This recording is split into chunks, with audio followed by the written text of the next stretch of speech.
এর আগুন দাবানলের মতো ছড়িয়েছে।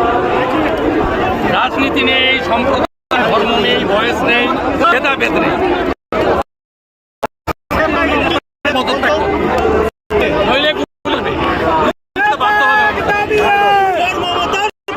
ভয় পেয়েছে মুখ্যমন্ত্রী, হ্যাঁ ভয় তো পেয়েছেন, ভয় পেয়েছেন বলেই তো ঘরে বসে আছেন সেদিয়ে, আর ঘরে বসে বসে টিভিতে দেখছেন মানুষ কিভাবে পথে নেমেছে, ভয়ে নিজে সেদিয়ে বসে আছেন ঘরে।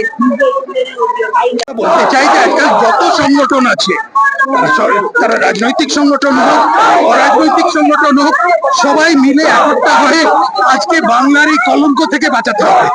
এইটাই আমাদের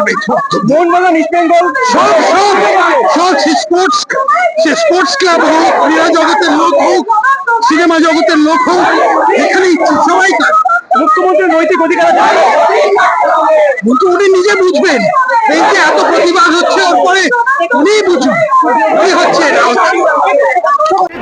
মমতা ব্যানার্জির পদত্যাগ না করলে এর আগুন দাবানলের মতো ছড়িয়েছে।